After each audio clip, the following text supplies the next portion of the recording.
Ya.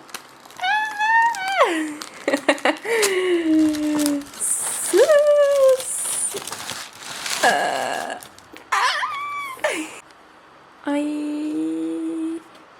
Dikkatimi çekti bir anlıkta süreceğim. Cildime herhangi bir pudra geçmiyor. Sadece bir The halo effect. Yeah, Drew and Kai have been talking about this light refraction that his laptop is catching for the past 10 minutes, and they're really trying to make it seem like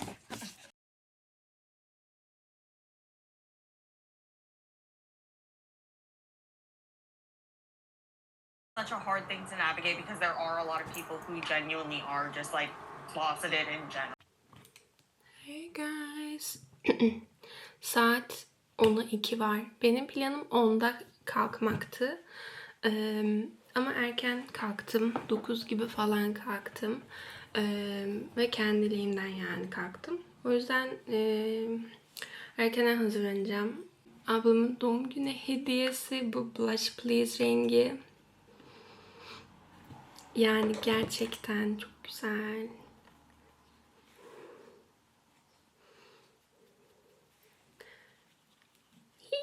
Bundan süreceğim. Böyle renk. Zaten yani hani kamerada da görünecek. Ama okey.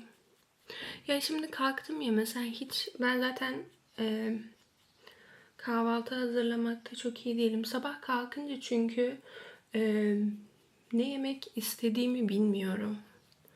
O yüzden çok şey değilim. Bu arada göz makyajımı siyah yaptım ama şey yani adı nedir?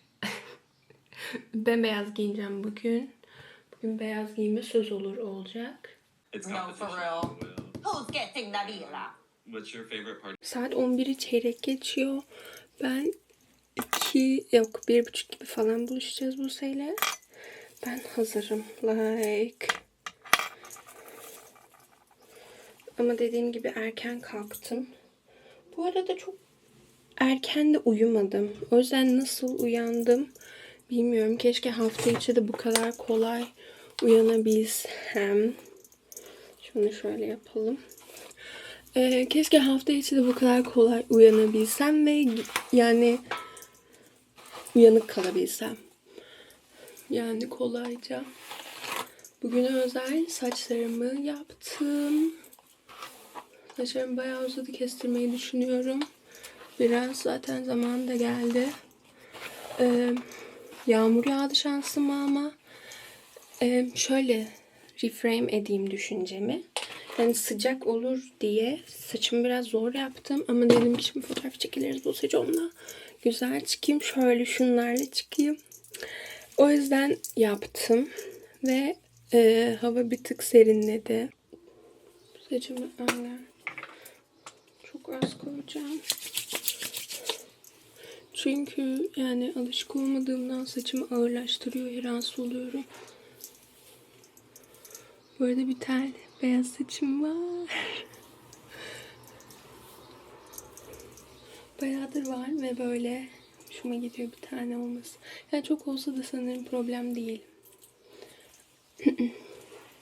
Bu arada hani beyazlama, yaşlanma değil de büyüme, gelişme ve olgunlaşma derken dün benim doğum günümdü. 26 yaşıma girdim. Bir yaşıma daha girdim. Wow. Bir yılları düşündüğüm esprim. Güzeldi. Yani yaşlanmaktan korkmayın. Onun dalgalı saçı gerçekten ama hani bu şeyde kötü değil. Yalnız dalga farkı. Zaten hani yaz olduğu için ve her gün terlediğim için şey yapmıyordum. Çok sabitleyici bir sprey sürmedim. Ve kızmayın ama bunu da toplayacağım ya. Çünkü fazla geldi. Lokum. Bir sürü bardak şey yapmışım. Her yerde bardağım var. Onları toplayacağım. Parfümüm benim. Bunu çok seviyorum. Ablamdan gördüm ve 3. şişem falan. Ben parfümde aşırı muhafazakarım. Değiştirmiyorum yani. Evet. Diş fırçam falan. Okey. Hazırız. Bantım kalacak. Dişimi fırçalayınca rujuma tekrar süreceğim. O yüzden çantam falan her şeyim hazır. Saçım toplu. Ve çıkacağım yavaştan. Belki bir şeyler yerim. Hi guys. Arkadaşlar bugün çok komik bir gündü. Çok tatlı bir gündü. Yani toplayayım, saçlarım da aşırı hoş oldu. Normalde böyle olmuyor çünkü sprey falan sıkıyorum ya, o tutuyor. Bugün sprey sıkmadım. Bugün hava sıcak olur diye böyle açıldı dalgaları. Çantamda bugün aldığım şeyler var. Onları göstereceğim. Aşırı komik. Yani bir insanın çantasında lif olması ve hani güçlü, bilmiyorum, garibime, yani komik. Garip değil. Bunu aldım. Çünkü arkadaşlar geçen gün benim duş camım çatladı ve sanki banyo pufuma da cam girmiş gibi hissediyorum. Evet, duştayken çatladı. Ya.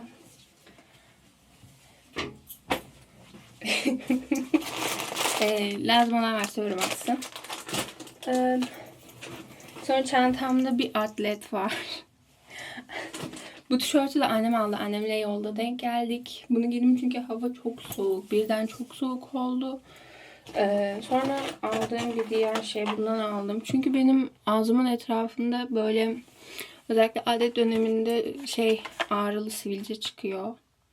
Bende var diğer tür şeylerden de. Birkaç marka var. Ama bu böyle biraz daha geldi. Hani bu tarz kistik mi diyorlar artık, onun için daha iyi olabilir diye düşündüm. Ve aşırı böyle paketlemesi çok temiz geldi.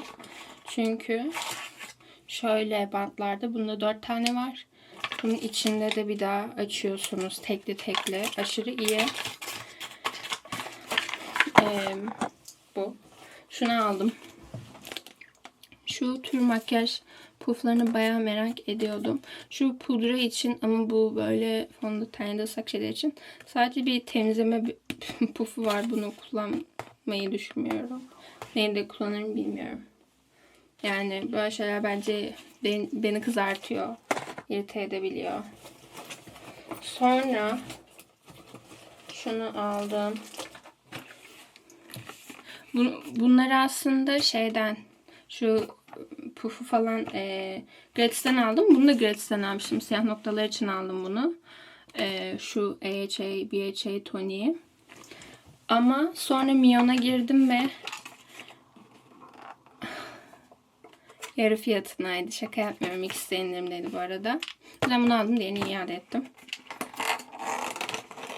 İnşallah patlamaz yüzümüzde. Niye patlasın gı? Aynı şey. Zaten ya ben böyle asit kullanmayı pek sevmiyorum. Çünkü bilmiyorum. Ve hani deterjanlığı desen. Hani paketinin rengimi takip ettiğim birkaç kişi de yani bu markada güzel şeyler var gibi. Neyse. Ne aldım? Çantamın aşırı randomlığı. Bunlardı. Sanırım bu şeyleri çıkardım. Bir de oje aldım şu renk. Şu an tırnağımda var. Ama bir kat var. Ve bir de kargom geldi ben yokken. Onu da göstereyim. Stroke kremi. Yani inanılmaz uzun zamandır bakıyorum buna. Pink Light küçük boyu denemek istedim. İyi ki mağazada almamışım. Sonradan çünkü indirime girdi. %25 indirimle aldım ben. Ama boyu kopartma. Wow, what a moment. Şu kadar. 15 ml falan. Mağazada deneyeyim dedim. Yani yemişlerdi. Bir de çok joker bir parça. Mini Mac. Lip gloss aldım. Ve bence bilmiyorum, bu şeyi daha hoşuma gitti. Minikliği çok güzel ve gerçekten içinde de cam gibi. Şeyi bile merak ediyorum. MAC'in kaş şeyini de güzel şeyler duydum. Bir de mesela ruj alırken biraz çekiniyorum çünkü hani beğenmeme ihtimali var ve ekstra olarak birden fazla ruj kullanıyoruz. Ama kaş şeyinde benim bir tane var mesela.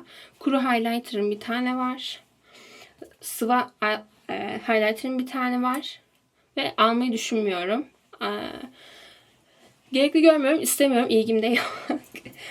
O yüzden kaş şeyi de benim için böyle. Ve benim kaşlarım biraz uzun, ben çok dokunmuyorum. Bazen altına alıyorum. O da yani 6 ayda bir alıyorum gerçekten. O yüzden hani bende olmasaydı onu alabilirdim ama şu an kullandığım NYX'in ki ve onu da çok beğeniyorum. Maybelline kullanmıştım. Onu pek beğenmedim ben. Ama şu ankini beğenerek kullanıyorum. Büyük ihtimalle biterse de onu alırım. Ya o yüzden onu almadım. Ve ya bugün biraz ümitliydim bu sabah gelir ve sabah kullanırım diye. Bunu bir deneyeceğim. Sonra bende pastelin bazı var. Bir de NYX'in bazı var. Ama bu hani şey baz ve böyle ışıltılı. Onları karıştırıp kullanıyorum. Aşırı terledim çünkü bu tişört çok iyi. Çok bayıldım ya. Çok seviyorum. Çok sevdim yani yeni aldı. Ben bunu hep yaptığım için. Yani yeni favorim, yeni el şeyim bu olduğu için. Ve bunun içinde çok heyecanlıyım çünkü böyle burnuma geçen gün bir banyodan önce özellikle yakından baktım ve the woman was too stunned to speak. Gerçekten öyle oldum.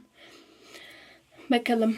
Sorun değil. Normalde hiçbir şey yapmıyorum çünkü bu öyle siyah noktalar falan için. Ya terlemem şaka mı? Ya bu kadar terlemem. Tabii ki insanım terleyeceğim de. Bu kaydı alma. Kanka hayır. Geçenki Sessiz alacağım. Sessiz yapacağım. Bugün hiç video çekmedim. Bugün de çek. Sen konuş kanka. neyse.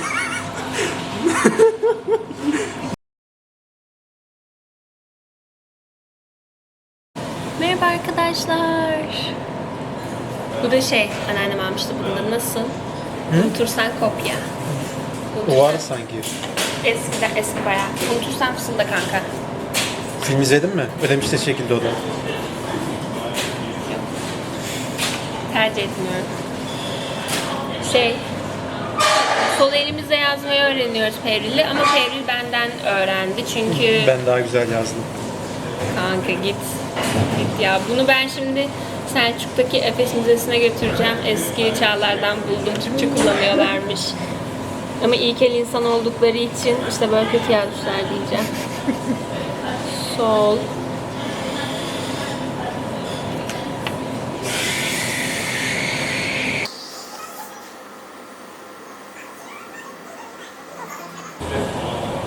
Kanka çok çirkin yazıyorsun.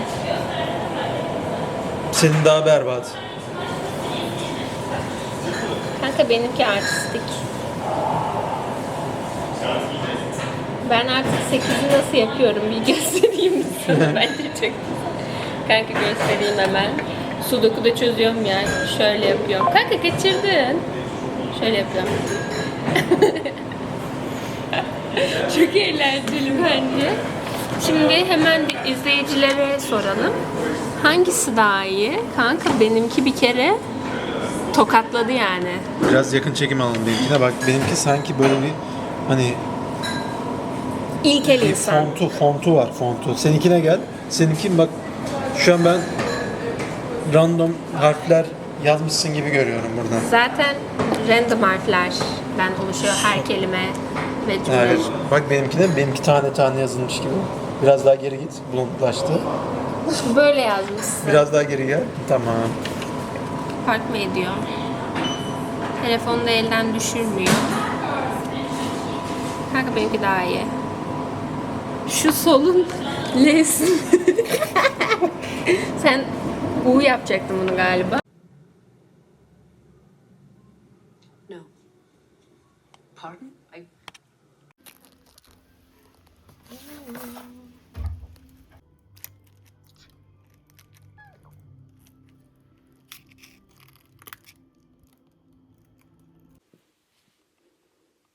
Arkadaşlar. Şöyle bir Brad Green. Fena değil sanki bu renk, değil mi? Nasıl yansıyor yüzüme? Böyle bir yeni ekranda atayım. Boş ekran yansıtıyorum şu an ama böyle bir güzel şey oldu yani. Şimdi bir cilt bakımı yapacağım. Biraz konuşmak istedim. Şimdi bugün bir banyo yaptım, rahatladım. Bugün 18 Haziran. Bir banyo yapınca tabii cildim kurudu ama hani sanırım yaz gelmesinin yağlılığı geldi. Ama yine bende çok şey olmuyor. Yüzüm benim bayağı kuru. Rock'tan kullandığım için. Bayağı kuruyan değildim. Eskiden bu kadar değildi ama eskiden bu kadar da hani fark etmiyordum. Yeah. Bu kadar. Şimdi şey izledim. Worst Person in the World. Ya az önce Nurcan'a da yazdım. Arkadaşıma. Bu film 2021'de çıktı. Biz de işte mezun olacağımız zamanlar falan konuşuyorduk. 4 yıl önce. Wow. Böyle göstereyim. Sanırım odaklar. Zaten yani aşırı bilindik. Sadece şuralarım aşırı yanıyor. Şunu bir kullandım burnumda. Sonra bir yanmaya başladı. Side eye. Neyse sonra bu az kaldı. Onu kullanacağım. Biz mezun olduğumuz zaman bu filmi çok görüyordum ve Nurcan izlemişti. Filmde hani Nurcan çok etkilendiğini söylemişti o zaman. Ve bu filmi o zamandan beri ne zaman görsem Nurcan geliyor hep aklıma. Ben bu tarz gerçek hayatta çok yakın, hani karakterlerin siyah beyaz olmadığı filmlerden çok etkilenirim diye izlemeyi erteliyorum biraz. Ama genellikle de böyle filmleri çok beğeniyorum ve çok etkileniyorum iyi olarak. Öyle yani filmden aşırı etkilendim. Aşırı etkilenmem de güzeldi yani ve sonu wow oldum sonunda. Bir de birkaç film daha izlemek istiyorum. Tabi bugün değil, saat 11 oldu. Ben bu filmde hep şeyi karıştırıyorum. Sick of Myself. Bu da çünkü Norveç filmi ve hani bu da o yıllarda çıkıyor. 2022'de çıkmış bu da. Ama şeydeki tabi Worst Person in the World'daki kadın şey olduğundan, şu an hani her yerde olduğundan bu kadın ekstra merak ediyordum.